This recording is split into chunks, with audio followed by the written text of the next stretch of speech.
Yo, man, what's going on, man? This is Bash the Stampede, and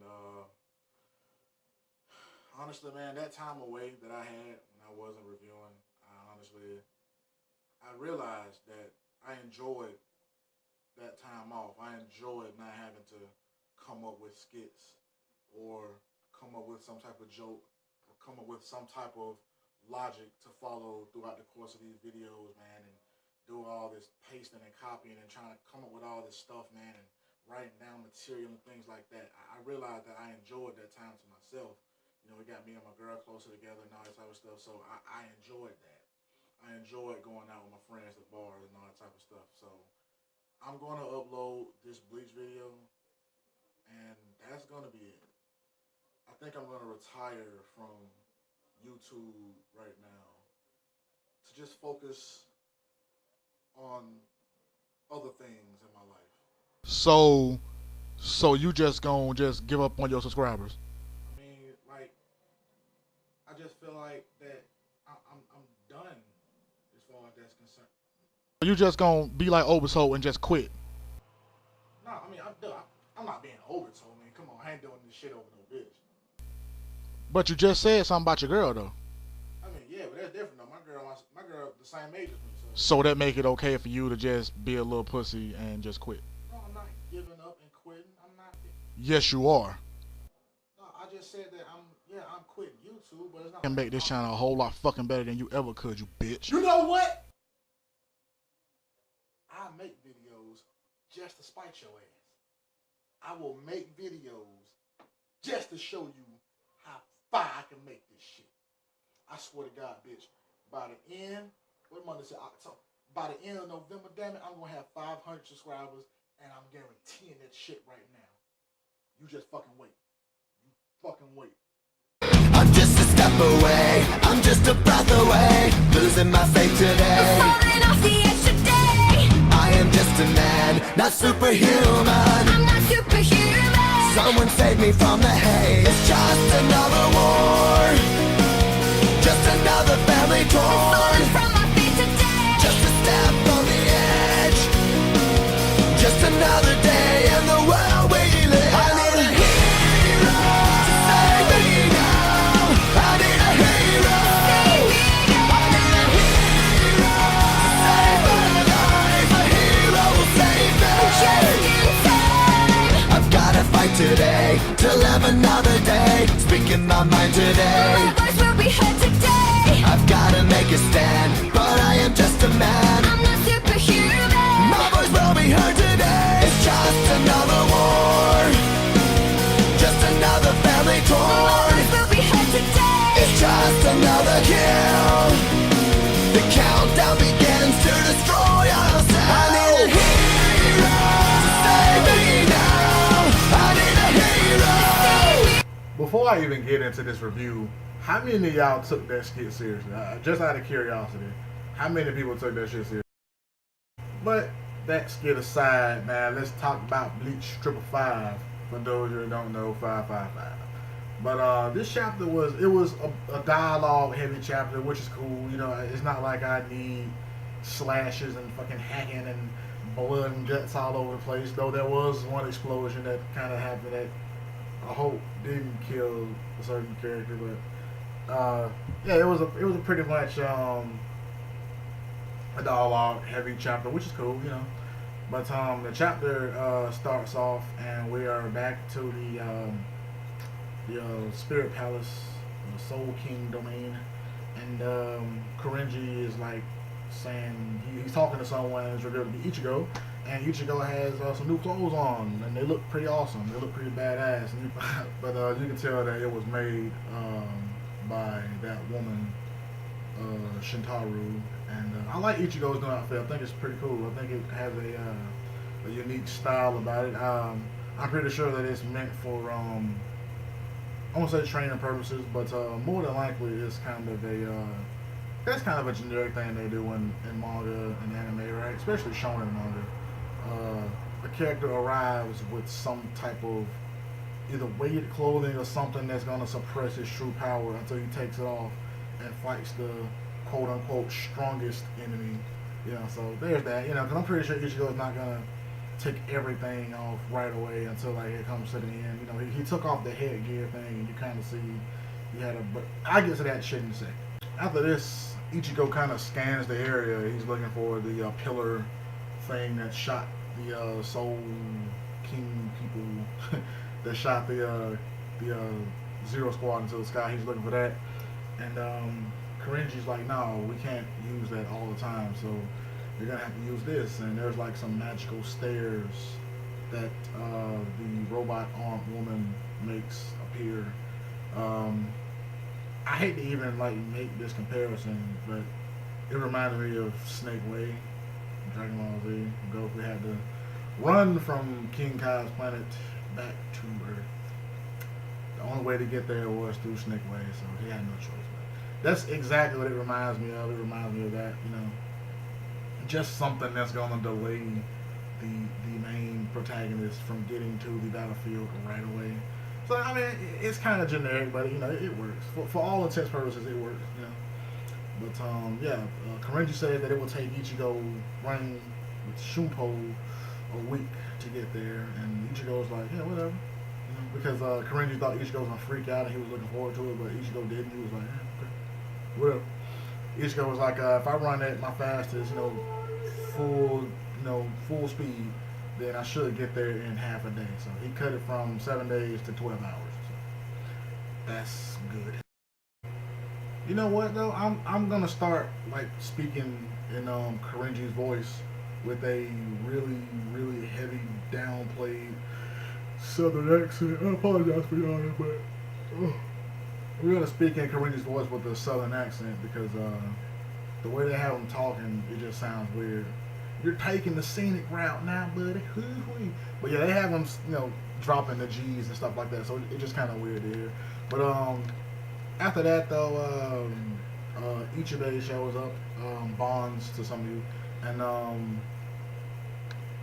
Ichigo's like, hey, I'll make it work, and you know, I'm gonna make it in time and all that shit. But Ichibe's like, oh, you don't have to worry about making it in time because the Quincy's, you know, started this battle about 3 hours ago. And Ichigo's like, motherfucker, why didn't you tell me that? And then Ichibe's like, you were still training, dude, so couldn't really say shit to you. You know, I do have one thing to like say. I get to that.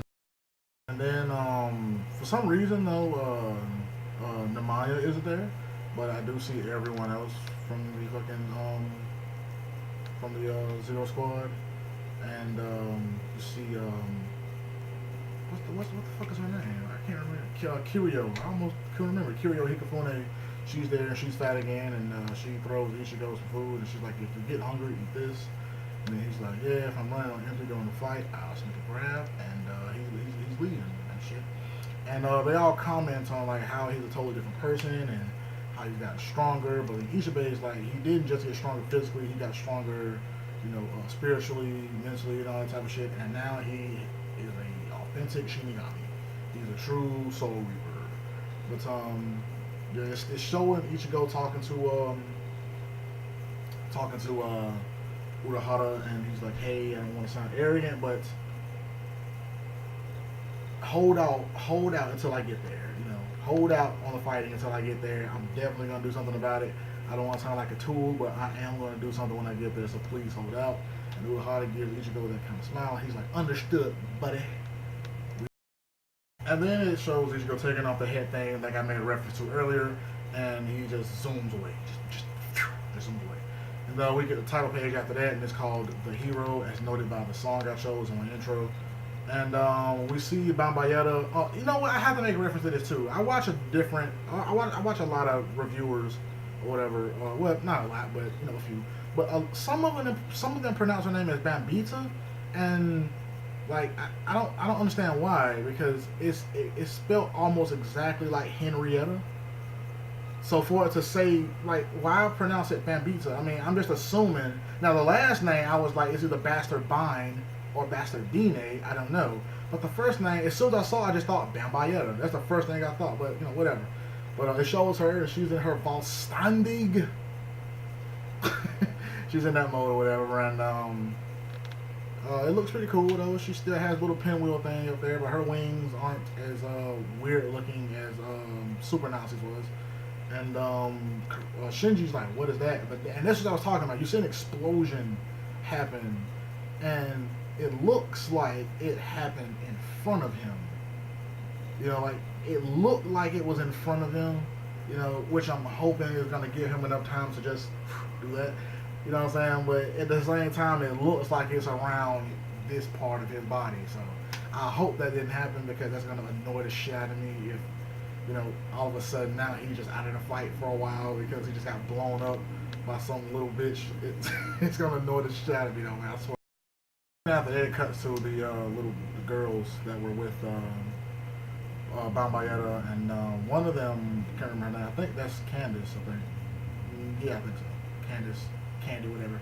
But she's like she resonated with the other ones, and her wings came out, and that's kind of noteworthy. And the other girl was like, "Hey, I didn't even know that you could do ball standing." And she's like, "I'm not gonna do it. It tires me out, so I'll pass on that shit." So, you know, there's that. And they even mentioned like that Bambayetta's using it and all that type of stuff, and she probably pissed off that we ran off on her and all that. And one of them was like, "Well, shit, now it's scary now that she's using it, because the fact that she got a few screws loose and she's using her ball standing, she can end this war in an instant." So, you know, there is that, and that's how the chapter ends. And here are my thoughts. First off, let's start with a little thing. Bambayetta's letter is E, right? At first I was thinking maybe it had something to do with the explosion or explosiveness or something like that. You know, then a little bit I was like, maybe it's the erratic. You know what I'm saying? Like, she's erratic or the eradicator or something like that. But now I think it's dumb as this may sound, I think it's the extreme, because she does everything to an extreme level. Like, her personality is just based on her taking things to the extreme. You know, the explosions that she do, the way she reacted when the girls left her. You know, she really took it to the extreme, and you know, even that guy who she fucking killed, like, that was an extreme measure, and she does it all the time apparently. It's not just that was that one time. They mentioned she does it a lot. So I'm just assuming that she takes everything to the extreme, and that might be what her letter stands for. I mean, if you can have something as dumb as the jail and the iron, then the extreme doesn't seem, you know, that bit off. So, you know, there's that. And another thing is that no one is mentioning this, but this is one thing I don't understand. This might even be, you know, an error on Kubo's part. If it is, I'm just gonna have to overlook it for now. But the reason Ichigo went to the Spirit King's palace was to meet the Spirit King. Did he do that in the time he was there? Because I damn sure didn't see it happening. We saw the Soul King that one time, and they noted, they woke him up, hey, Ichigo is here. And we never see that mentioned again. But every character said that the reason you were brought up here was to meet the Soul King. Did he do that? No one's mentioning that. Everyone seems to have forgotten that that's what he was up there for. He was up there to meet the Soul King. Don't know if he did it yet. It doesn't seem like he did, because they were training all this time, so it doesn't seem like that he has met with the Soul King yet. It's weird if he did. If he did, that really is weird. I have nothing to actually say about that, though. I have no thoughts as to how that could happen. You know, I really don't know. That's hard. Another thing I want to talk about is Ichigo's role as hero in this, because I was listening to that song actually. That's by Skillet, by the way. It's called Hero. But in that song, Skillet actually says, you know, there's a lyric in the song, and Skillet says something like, I'm just a breath away, I'm losing my faith today, I'm falling off the edge today, something like that, right? But that lyric in that song just reminded me of this situation, because Ichigo is coming down there, he's all calm and collected, but seeing Uryu, I don't think he's gonna be, you know, I mean, I don't think that it matters, but I don't think that he's gonna be. And I like the fact that Ichigo right now is being painted as like this pillar of hope, only to have it be torn down some type of way. Because the fact remains, even if he does a Bankai, It's not gonna be. I don't know what his. I'm pretty sure his powers are gonna be amazing. I'm pretty sure they're gonna be amazing, right? But he's outnumbered heavily. Point one, and point two. There are at least 3 people there who are on par with him. Well, there's 2 people there that are on par with him. Fuck that. There's one person there who's on par with him, probably at strength wise, and there are 2 people who seem to have surpassed him. You know, you have Uryu, who might be stronger than, you know, Hashwall and all them, but right now I'm just gonna put him at Ichigo's level. I'm just gonna put him at. I don't know what Ichigo's level is now, but I'm talking about beforehand when he got his Bankai cut. I'm gonna put him there, right? But then you got Hashwall, who cut Ichigo's Bankai, so I'm gonna have to put him above Ichigo. And then you got Juhaba, who is above Hashwall. So there are at least 3 people. Those are 3 obstacles right there. And unless you have save that fucking pork bun or that rice cake or whatever the hell it was, save that. Eat that shit last. Don't even eat it first. When you get the Juhaba, then eat it. That's what the fuck I do. I would say that shit last. But I like that he's being painted in that hero type because it's not gonna be a surprise, but it's gonna add to the effect of having Grimjow show up, having Ginjo show up, you know, having all these different people show up. It's gonna add to the effect of having them show up. And that's gonna be a good thing. It's gonna be good to finally cheer that Chad is there because that shit has never happened. No one has ever been like, fuck yeah, man, there go Chad. Never. But it's gonna be good to actually see that happen. It's gonna be good. But man, I like the chapter though, man. Like I said, it was just a dialogue chapter, so if I had to give it anything, I would give it like a 7.5 out of 10. You know, it's just something that I would read once more, but then other than that, never again. His outfit was the shit though. Ichigo's outfit was the shite. And you know, that's it. That's it. But I think after this I'm gonna upload some bloopers because I fucked up kind of, not a lot, but more than I usually do in these videos. So there's that. But this is Vash Stampede, man, and I am signing out. Before I even get into this review, oh shit, hold on. I just have to say this though, as a Southerner, I am offended by Korenji's pattern of speech. I am offended with the yer and the dropping the G's from the end of every fucking word, like I just did with the word fucking.